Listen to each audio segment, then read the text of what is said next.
Bom dia, crianças, tudo bem? Vamos lá para a nossa aula hoje de geografia, tá bom? Em geografia, nós estamos na unidade 3, as comunidades tradicionais. Lembram-se que eu havia conversado com vocês sobre os indígenas, conversamos sobre os quilombolas, sobre as comunidades ribeirinhas, né? E hoje nós vamos continuar fazendo uma atividade e eu vou explicar para vocês um exercício que nós precisamos fazer juntos, tá bom? Eu quero que vocês abram o livro na página 62, tá? Então, tá aí, página 62.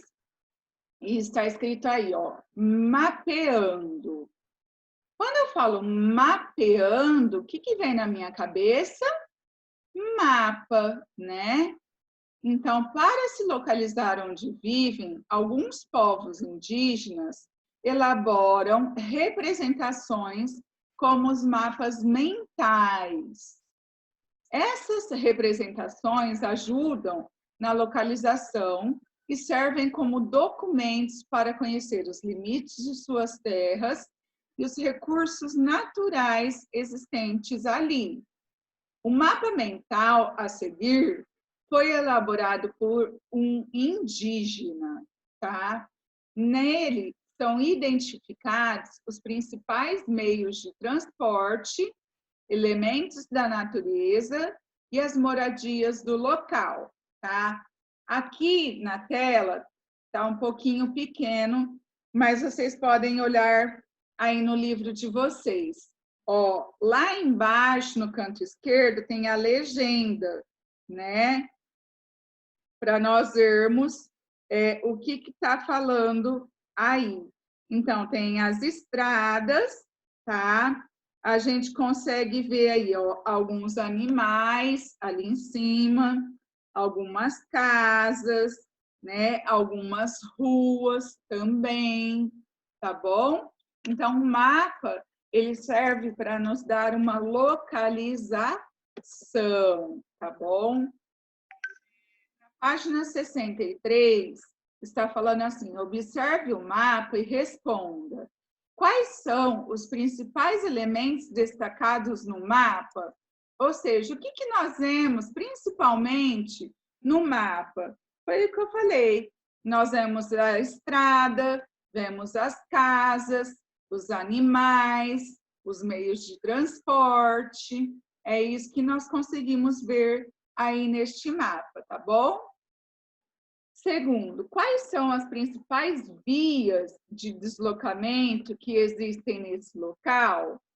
Nós conseguimos observar aí, ó, que toda a parte verde do mapa é a via terrestre, ou seja, que está na terra. Também conseguimos observar que a parte que tem em azul, né, é a parte aquática. Então, são as vias aquáticas e também as vias aéreas, ou seja, que vão pelo ar, tá bom? De que forma são representadas as principais vias de deslocamento? As principais vias, vocês podem olhar novamente ali no mapa, elas são representadas por meio de linhas. Então, todas as linhas que tem aí, elas representam as vias de deslocamento, tá?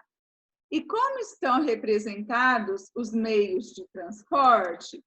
Os meios de transporte, vocês podem voltar lá com calma depois e olhar, estão representados através de símbolos, tá bom? Continuando, na página 64, tem aí Conheça a Artista, Arizana Patachó. Eu peguei um vídeo para vocês, eu selecionei um vídeo para vocês, que ela mesma vai falar e vocês vão observar aí como é legal a história dela, tá bom?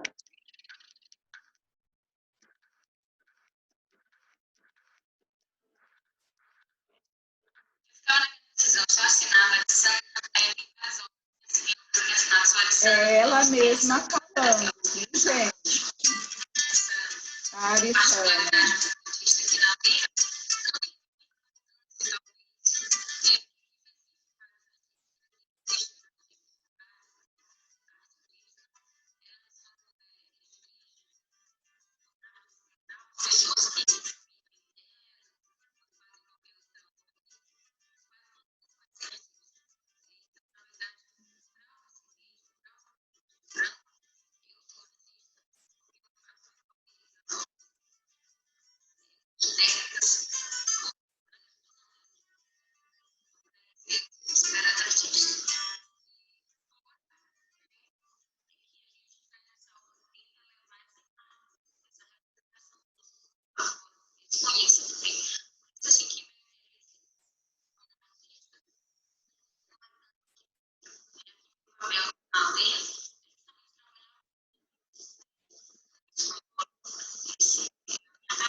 Então, crianças, como vocês viram aí, né, a Arissana, ela é professora e artista, tá bom? E ela, um detalhe bastante importante, né, sobre ela, é que ela é da etnia do Pataxó, ou seja, ela tem a origem indígena, tá bom? Aí na página 64 está a história dela, para vocês lerem com calma, certo? Agora, na página 65, nós vamos ver um pouquinho sobre os ribeirinhos. Os ribeirinhos são pessoas que vivem próximo aos rios e deles dependem para realizar grande parte de suas atividades diárias. Por esse motivo, possuem uma relação muito especial com o rio do lugar onde moram. É nele que eles pescam e realizam atividades de lazer e de esporte. Além disso, eles utilizam suas águas para beber e para cultivar os alimentos. Eles moram em casas conhecidas como palafitas. Eu já comentei isso com vocês em sala de aula também, né? Que possuem estruturas construídas sobre estacas às margens dos rios. Os rios são a única via de acesso a algumas comunidades ribeirinhas. Ou seja, a única forma deles se locomoverem é através do rio. E o meio de transporte principal deles são os barcos e as jangadas.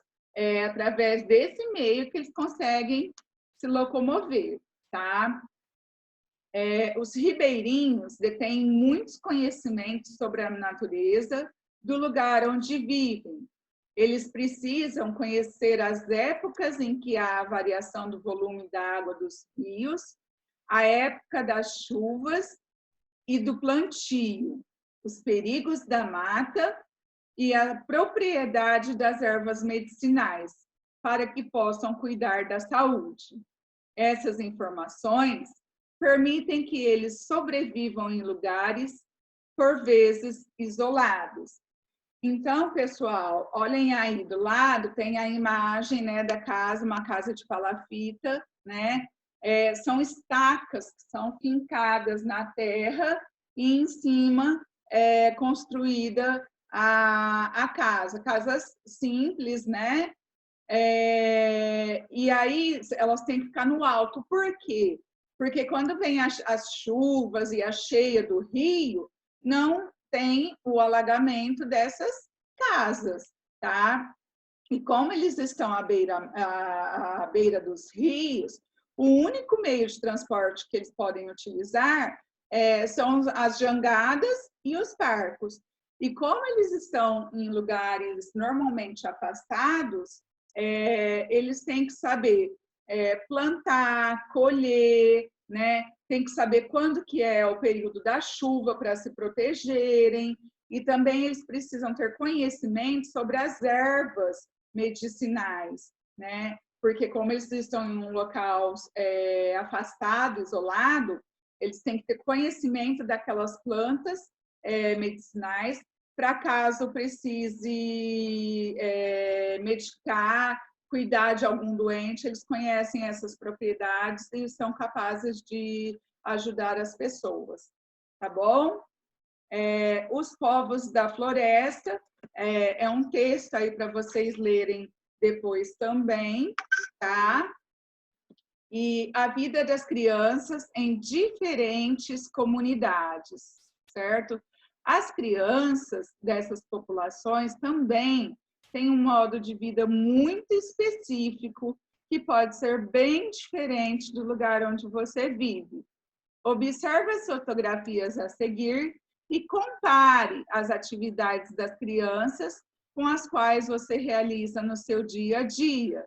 Elas são diferentes das que você costuma fazer? A primeira imagem que tem aí, gente, é uma imagem de uma sala de aula de uma escola indígena, tá? Na Vila da Jaqueira, na cidade de Porto Seguro, no estado da Bahia.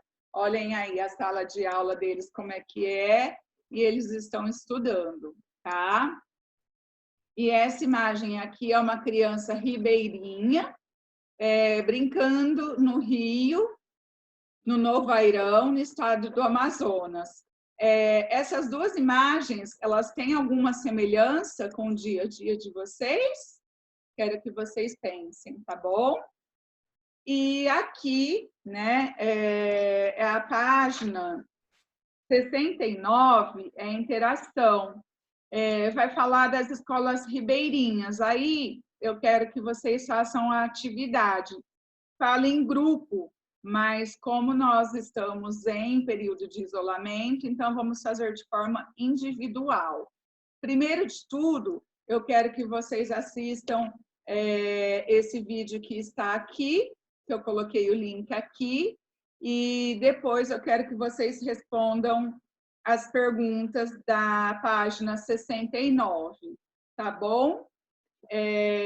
A nossa aula de hoje é essa, e a semana que vem tem mais.